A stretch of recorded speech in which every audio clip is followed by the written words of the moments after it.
Sir मुझे master trainer Arun Kumar Pradhan मो साथी अच्छा मास्टर ट्रेनर सागर कुमार राय आम दुई जन disaster management training cell Bhubaneswar आसी आज गोटे वन डे ट्रेनिंग प्रोग्राम रखी आमर रेगड़ाकर डीओ सार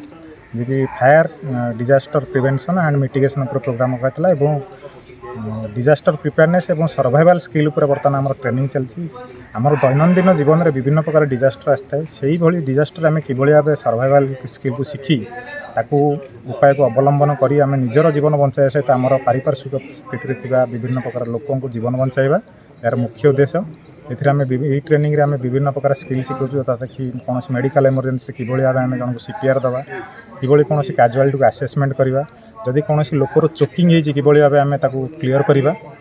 एवं कौन लोक जदि सडन पानी रे बुड़ी जाऊँगी कि भाव माने बचाइबा ये किसी छोट छोट स्किल पर आम शिक्षा दौर जहाँफल ये माने जो आम ट्रेनिज अच्छा जो मैंने से शिखा द्वारा निजर एवं निजर परिवार लोक और गोष्ठी लोक जीवन बचाई पारे। Meeting and training Redhakhol forest division जो थी कि आम रेढ़ाखोल अंचल समस्त सरकारी ऑफिसर स्थानीय एनजीओ बीएसएस मेंबर जनप्रतिनिधि एवं प्रेस बंधु मानू डाकी ए मीटिंग रे प्रेजेंट रही कि प्रति वर्ष जंगल में निया लगुच प्राय खरा दिने से यहाँ हूँ गोटे प्रिपेरेटरी मीटिंग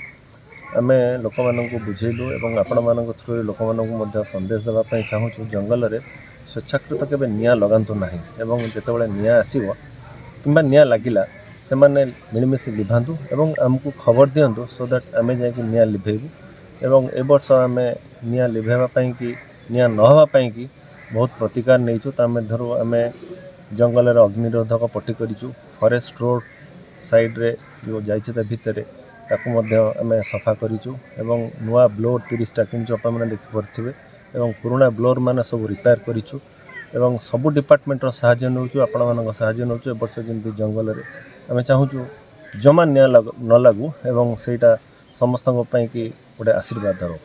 सर केतला टीम गठन कराई निया लिभाई आउ जदि जेकोसी व्यक्ति जदि निया लगौछि तापाई कौन पदक्षेप नियाई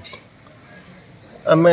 सरकार आमको 6टा टीम देइछन्ति स्पेशल फायर प्रोटेक्शन टीम देइछन्ति जो मानको आम फायर ब्लोअर दौचु गाड़ी दौचु फायर इक्विपमेंट्स दौचु एवं आम एथर किसी फायर एक्सटिंग्विशर किणुछु प्रति टीम पाई कि